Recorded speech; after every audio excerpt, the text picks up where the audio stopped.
My name is Angelina Jolie. I'm in my early 40s and live alone in a quiet little apartment on the edge of town. I'm a freelance illustrator, mostly working from home. My life is calm, simple, and on most days quite satisfying. I've never married, I don't have children, but I like to think I've built a life that fits me just fine. People ask if I ever feel lonely. Truth is, I don't. My work fills me up. My independence feels like freedom. I get to decide what my days look like. I spend my mornings sketching while sipping coffee and my afternoons painting digital illustrations on my tablet. I go out for groceries, the occasional client meeting, and that's about it. It might not sound exciting, but it's peaceful. And peace, I've learned, is precious. That afternoon was supposed to be just like any other.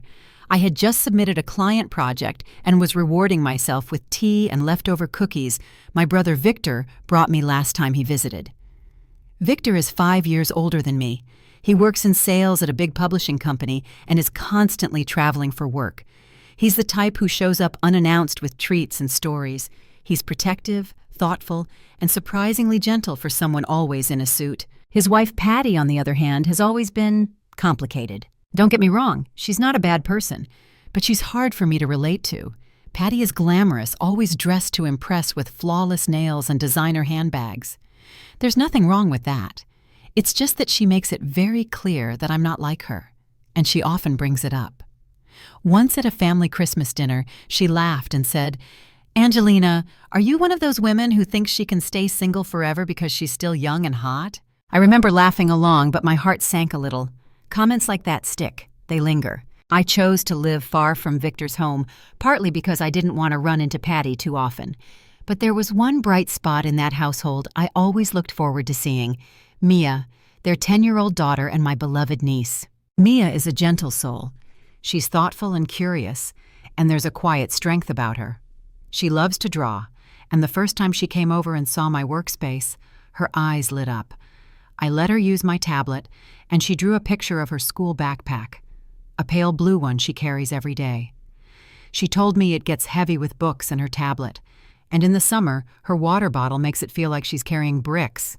But she always managed. One sunny afternoon, the leaves had all turned red and gold, and the chill in the air was sharp. I came back from the store and was just about to head into my apartment when I noticed a small figure near the parking garage. She was standing there alone, wearing a mask and holding a tiny suitcase. It was Mia. I froze. "Mia?" I called, and she looked up. Her eyes, half hidden above the mask, were filled with something between fear and relief.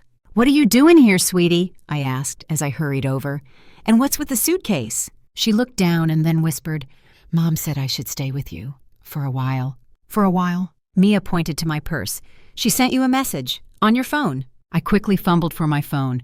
And there it was. A message from Patty. "Sorry for the sudden notice, Angelina. I'm going on a trip with a friend for a month starting today. Please take care of my daughter." That was it. No call, no explanation, just a text. I was stunned, speechless, furious. But there was a child standing in front of me, in the cold, holding her suitcase with small red hands. I took a deep breath and smiled. "Come on inside, baby," I said softly. "Let's warm you up." Inside, I made her some hot cocoa and gave her my fluffiest blanket. Her cheeks were bright pink from the cold.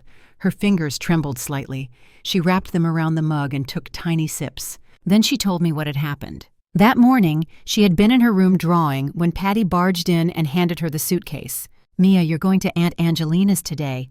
Mommy's going away for a while," she'd said. Just like that. Patty had been on the phone while Mia packed, laughing, giggling, talking about drinks and beaches and excitement. She didn't even walk her to the car. She just told her to wait outside near my apartment and left. That was the moment something shifted in me. I looked at this little girl curled up on my couch and felt an overwhelming sense of protectiveness. "Did your dad know about this?" I asked gently. Mia shook her head. "Mom and Dad don't talk much when he's away." I nodded slowly. Then in a whisper, Mia said, "I don't want to live with her anymore." My heart cracked. "What do you mean, sweetie?" "She gets mad all the time. She throws things. She yells even when I don't do anything. Once she threw the trash can at me." I leaned in and rubbed her back gently. "That's not okay, Mia." She started crying, big, silent tears. Her whole body shook. I handed her tissues and just sat beside her listening. At that moment, I knew this was more than just babysitting. I had to do something, and the first step was calling Victor. After Mia fell asleep curled up on my couch, I sat in the kitchen staring at my phone. I had no idea how Victor would react, but I knew I had to tell him. He was still on a business trip, probably in another time zone, but this couldn't wait. I took a deep breath, whispered to myself, "Okay, here goes," and tapped his number. He answered on the second ring. "Angelina, what's up?" "Victor," I said carefully. "Is now a good time?" There was a pause. "Well, yeah, kind of. Everything okay?" "No, not really. Your daughter is here, with me, alone, with a suitcase." Silence. "What?" he asked, his voice shifting immediately. "What do you mean?" I explained everything. How Mia had been left outside my apartment by Patty, how there was only a text message, how the child had clearly been alone and scared. I told him about the hot cocoa, about the suitcase, about the trash can. At first, Victor didn't believe me. "Wait, is this some kind of joke? Patty wouldn't just—" "She did, Victor." He went quiet. "I'll forward you the message she sent," I added. "I don't think Mia's making anything up." A long sigh came through the phone. "I can't believe this." "Well, believe it," I said softly. We talked for nearly an hour. I could hear the guilt bleeding into his voice. He blamed himself, said he should have seen it coming. He admitted that things had been off at home for a while, that Patty had become more distant, more secretive. I asked if he could return home. He said he'd figure something out, take emergency leave if he had to. I could feel his stress through the phone, but at least now he knew. That night, Mia and I cooked dinner together. She peeled the onions without flinching and smiled proudly when the hamburgers came out golden brown. I didn't ask where she learned to cook like that. I didn't need to. Sometimes kids grow up too fast. Over the next few weeks, we settled into a rhythm. Mia went to school by bus. I adjusted my work schedule. We did homework together in the afternoons. She started asking questions about my illustrations, doodling on scrap paper while I worked. I even taught her a few techniques on the drawing tablet. One night, while we were brushing our teeth, she looked up at me and asked, "Do you think I'll be okay?" I paused. "What do you mean, sweetheart?" She shrugged. "Without her." I kneeled down and looked into her eyes. "Yes, you'll be more than okay." Mia smiled, and in that moment, I knew that this little girl had been through more than she ever should have. 3 weeks in, Victor returned.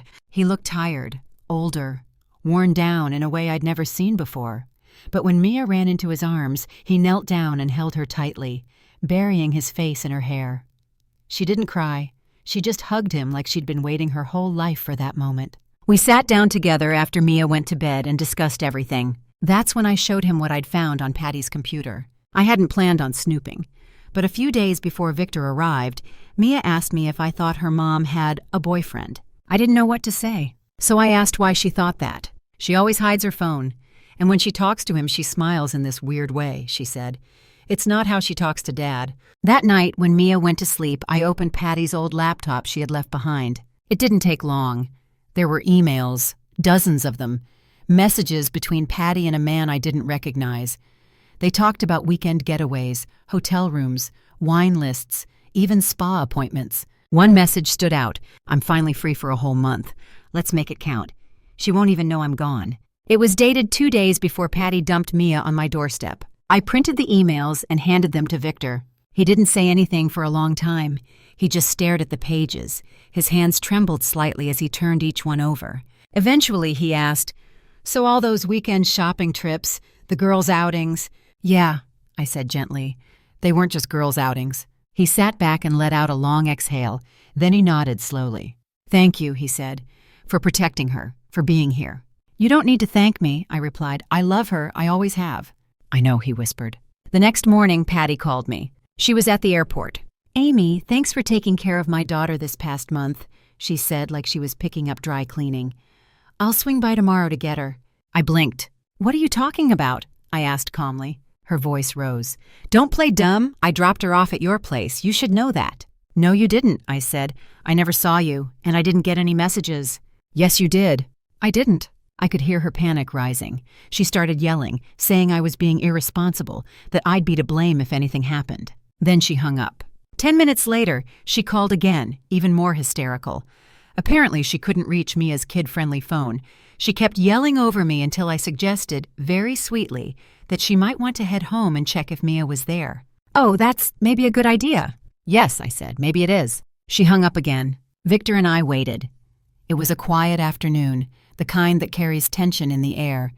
Victor and I were in the living room, sipping lukewarm coffee, waiting. Mia was in her room, sketching. She didn't ask questions. Maybe she already knew what was coming. Then we heard footsteps, heavy, hurried. The front door flew open. There she was, Patty. She stood in the entryway, her coat still buttoned, hair a mess from travel, face flushed not from the cold but from sheer panic. Her eyes darted from Victor to me, then finally landed on Mia, who had quietly come out of her room. All color drained from Patty's face. She opened her mouth, then closed it, again, like a fish out of water. What's going on?" she stammered. Victor stood up slowly, his expression unreadable. "Patty, I've heard everything, from both of them." She froze. "I didn't know you were all going to be here," she said weakly. "I thought Mia would still be at your place." "She is at my place," I said calmly. "Has been for the past month. You left her, remember?" Patty looked like she wanted to say something clever, something that would make it all go away. But nothing came. "I sent you a message," she blurted. "That's not the point," Victor cut in. Patty looked from me to Victor. "Okay, yes, I went on a trip. But can't a mother have a break once in a while? Laundry, dishes, kids, it's exhausting." "You didn't go on a break," I said quietly. "You went on a vacation with someone else." "What are you talking about?" Victor stepped forward and laid a stack of printed emails on the table. "I read everything," he said. "From the beginning of spring, weekend plans, hotel bookings, the messages. I know everything." Patty stared at the papers like they might burst into flames. "That's a violation of my privacy," she said weakly. "Mia told us," I added. "She saw the messages too." Patty's face twisted into a defensive scowl. "She's just a child. She doesn't understand." "She understands more than you think," I replied. Victor sat down again, rubbing his temple. "I trusted you," he said. "I trusted you with her, and you left her outside in the cold with a suitcase." "I didn't mean—" "You didn't even check if I was home," I said. "You didn't knock. You didn't call. You just left her there." Patty's voice cracked. "I was scared, okay? I didn't know what else to do." Victor looked up at her.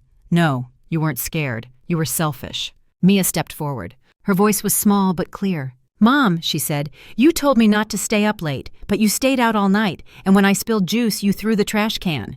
Patty's lips parted. "I didn't mean to scare you," she whispered. "You always scare me," Mia said, eyes brimming with tears. "You don't even see it." Patty turned to me, desperation in her voice. "Angelina, say something. Help me." "No," I said. "You need to hear this. You've been gaslighting your daughter and lying to your husband, and the worst part is, you thought you could get away with it." Victor stood again. "I want a divorce." The words hung in the air. Patty stumbled backward. "You can't be serious." "I'm completely serious. I'll also be filing for custody. Full custody." "You can't do that. What about Mia? She needs her mother." Mia's voice came again, stronger now. "No, I need someone who makes me feel safe. Angelina does." It was the first time I felt truly overwhelmed. I didn't expect her to say that out loud. It was a mixture of gratitude and sorrow. Patty collapsed onto the couch. "You're making a mistake." "No," Victor said. "You already made yours." After a long, silent pause, I stepped outside to give them space. I could still hear muffled arguing through the walls, but I didn't go back in until it was over. That night, Patty left.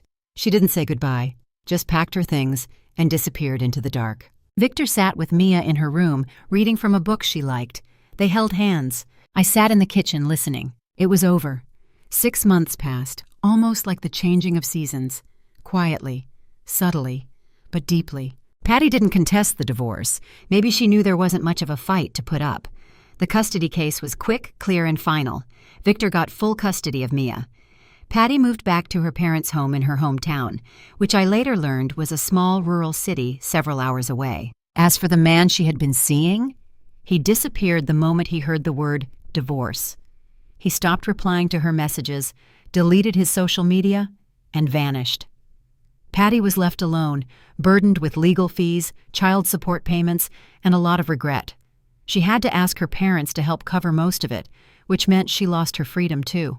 The last I heard, she rarely left the house. People in town whispered behind her back, not cruelly, but with that sort of cautious distance reserved for people who had a story. She wasn't the glamorous, put-together Patty anymore. She was just a woman who had made choices she couldn't undo. But this isn't about her anymore. It's about what came after. Victor decided to move. He didn't want to live in the same house filled with memories of fights, silence, and slammed doors. Instead, he rented out the old place and moved into the apartment building where I lived, just a few floors down from me. The rental income helped cover the mortgage, and what was left went straight into savings for Mia's future. I started visiting them almost every day. Victor shifted his career too. After years of constant travel and missing out on family life, he made a decision to find a job that would allow him to work remotely and be present. It wasn't easy. Starting over in your 40s is scary. But Victor had always been good at what he did. Within 6 months, he had multiple offers and finally chose a position that allowed him to stay home while still doing what he loved. "You know," he told me one evening while we were preparing dinner together, "I spent years thinking I was building something for my family, but I was just building distance." I smiled, handing him a bowl of chopped vegetables. "You're rebuilding now, and you're doing a great job." He nodded. "Thanks to you." "No," I replied, "thanks to Mia." Mia had changed too. She transferred to a new school, made new friends, and found her rhythm again. On the first day, she was nervous, clutching her light blue backpack, eyes darting around like a small bird in a strange forest. But when she came home that afternoon, she walked through the door, smiling. "I made a friend," she said. "Already?" I laughed. She nodded. "Her name is Lily. She likes to cook too." From that day on, it was like watching a flower bloom, slowly at first, cautiously, but then with color and confidence. We kept our tradition of cooking together. Mia loved making hamburgers. She insisted on helping with every step, chopping onions, mixing the meat, flipping patties in the pan with a seriousness that made me grin every time. One evening, as we set the table, she said, "Angelina, I want to open a restaurant when I grow up." I looked at her, surprised. "Really?" She nodded proudly. "A Western-style one, like the ones in books, with red checkered tablecloths and big menus." "That sounds amazing." "I want to cook for people who don't have anyone to make food for them," she added, her voice soft. "Like how you did for me." That was it. I had to turn away so she wouldn't see my eyes water. Mia wasn't just healing, she was dreaming. She was building something new. And I was just grateful to be a part of it. One Saturday, she pulled out her old drawing from the time she first visited me, the one of her pale blue backpack. She looked at it, then turned to me. "I want to redraw this." "Why?" "Because I'm different now." I watched as she sat at my work desk, tablet pen in hand, and began to sketch. The lines were cleaner, the colors more vivid, but it was the expression on her face that said everything, calm, focused, and full of purpose. "You've gotten so good," I said, leaning over her shoulder. She smiled. "You think so?" "I know so." Later that night, after dinner, we sat on the couch wrapped in blankets, sipping warm tea. Victor joined us, his laptop finally closed for the day. We talked about school, the funny thing Mia's friend Lily said, and what movie to watch next weekend. There were no shouting matches, no slammed doors, just quiet, warmth, laughter, and love. As I tucked Mia into bed and turned off the light, she whispered, "Angelina, I hope you never get married." I blinked. "Why?" She giggled. "Because then you might move away." I smiled in the dark. "I'm not going anywhere, sweet girl, I promise." And I meant it. Mia had come to me on a cold day, frightened and uncertain. But together we found something beautiful. Not just safety or stability, but a bond stronger than either of us had ever expected. She called me Aunt Angelina, but truthfully, I had become something more. Her safe place, her family, her home.